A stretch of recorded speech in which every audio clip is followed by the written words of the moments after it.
So ఈ జొన్న విత్తుల కవిగా ఉన్న జొన్న విత్తులు ఇంత వైబ్రెంట్గా ఎందుకుంటారు? నేను వైబ్రెంట్గా ఉన్నాను, మొట్టమొదటిసారి వింటున్నాను నేను. లేదు లేదు లేదు లేదు, లేదు.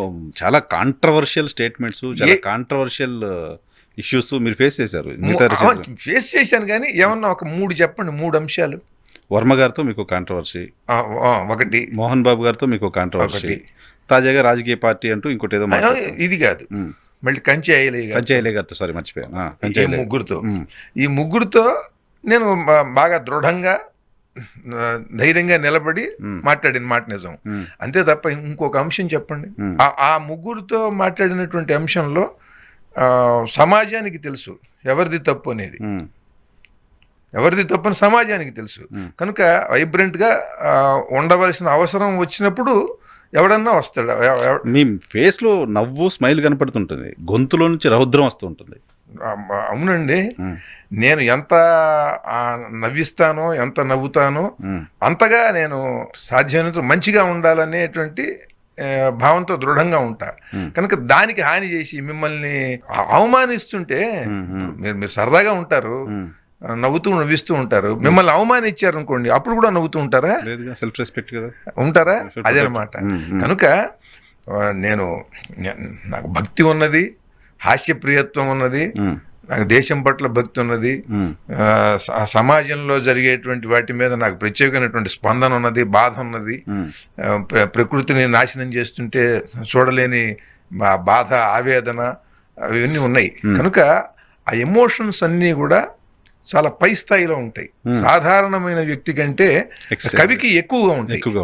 ఆ ఎక్కువగా ఉన్నటువంటి వాడు కూడా పొల్యూట్ కాకుండా ఉంటే ఇంకా తీవ్రంగా బాధ కలిగి దాని ఆక్రోశం కానీ లేకపోతే తన ప్రతిఘటన కానీ చాలా తీవ్రంగా ఉంటుంది, చాలా దృఢంగా ఉంటుంది.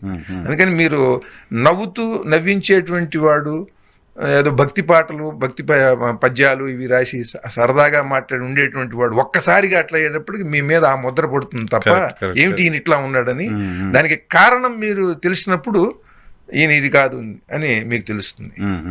సో ఆ ఇష్యూస్కి అలాగే రెస్పాండ్ అవ్వాలి తప్ప, ఎవరైనా అంతేనండి. ఇప్పుడు ఓకేనా కంచయ్యలయ్య గారితో అంతా? అప్పుడే ఓకే. ఎందుకంటే మనం అది తప్పను నన్ను, ఆయన బ్రాహ్మణులు పిరికి వాళ్ళు, పిరికితనం సోమరులు, పిరికితనం బ్రాహ్మలు, కమల పిల్లలు, ఇట్లా రాశాడు ఆయన. నేను ఆ పుస్తకం చదివి దాంట్లోంచి ఒక 82 పాయింట్లు తీసి, ఈ 82 పాయింట్లో ఏ ఒక్కటన్నా సరే నిరూపిస్తే నేను అప్పు చేసినా సరే 10 లక్షలు ఇస్తానన్న అప్పుడు చెబుతున్నాను. అంటే అది నా ఓపెన్ ఛాలెంజ్. ఇప్పటికైనా సరే ఆ పుస్తకం తెచ్చి బ్రాహ్మడు, పిరికితనము, కమల పిల్లలు అన్నాడు ఆయన. ఆ పాయింట్ని మీరు నిరూపించగలరా? మరి నిరూపించాలిగా. ప్రొఫెసర్ రాసినప్పుడు ఒక తగిన ఆధారాలతో కదా రాయాల్సింది అటువంటి స్టేట్మెంట్స్. ఒక కులం గురించి రాసినప్పుడు, ఒక పొరపాటున ఏదన్నా మనం రాసినప్పుడు, మనం మాట్లాడినప్పుడు మనకి తెలియకుండా ఆ కుల ఆచారాలు అవి గబుక్కుని ఎవరికన్నా ఏదైనా పొరపాటు దొరికితే దాన్ని సవరించుకోవడంలో కూడా తప్పు లేదు. దాంతో అంతటితో అయిపోతుంది. నాకు తెలియక, నాకు ఆ ఆచార వ్యవహారాలు తెలియక నేను అది అలా అనుకున్నానంటే పోయేది. అలా కాకుండా ఆయన రాసి దాని మీద ప్రత్యేకించినటువంటి చర్చలకు వచ్చి వివాదం లేవనెత్తినప్పుడు అప్పుడు మాట్లాడింది అది. అంతే తప్ప వేరే ఆయన సారీ చెప్పలేదు అని వదిలేదు. దాన్ని మళ్ళీ ఎందుకు మనకి సారీ? మీ పాయింట్ మీరు రేజ్ చేశారు, ఆయన పాయింట్ ఆయన రేజ్ చేశారు. ఆ వివాదంలో ఆయనది తప్పు అనేది సమాజం తెలుసుకుందండి. మనకి సారీ చెప్పడం ఎందుకు?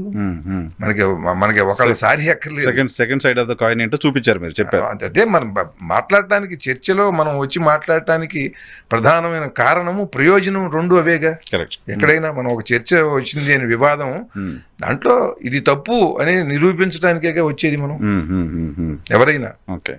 వర్మ గారితో అప్పుడు అదే చెప్పాను కదా, వర్మ గారికి వ్యతిరేకంగా సినిమా కూడా తీస్తా అన్నట్టున్నారు కదా సార్ మీరు? అనుకున్నాము.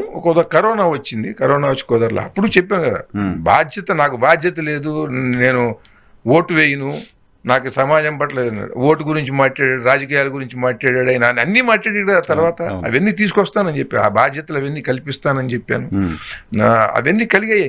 నాకు సంతోషం కలిగాయి. ఓటు వేయలేదు మొన్న కూడా ఆయన. ఓటు వేయకపోయినా ఓటు గురించి మాట్లాడాడు ఆయన, రాజకీయాల గురించి మాట్లాడాడా? మాట్లాడుతుంది రాజకీయాలు. అలాగే మనం దాని గురించి నేను అప్పుడు మాట్లాడినవన్నీ కూడా రామోయిజం అనేటువంటిది అది గొప్పది అని అంటే, అది గొప్పదైతే ప్రతి కుర్రవాడు కూడా నీకు ఏది ఇష్టం అంటే పెళ్లి చూపుల్లోనే చెప్పాలి కదా, నాకు రామోయిజం ఇష్టము అని. అప్పుడు అమ్మాయి కూడా అమ్మాయి డిసిషన్ తీసుకుంటుంది. అప్పుడు అమ్మాయికి కూడా రామోయిజం ఇష్టం అనుకోండి, అప్పుడు వాళ్ళకి పెళ్ళి అక్కర్లేదు, గిళ్ళిజాలు.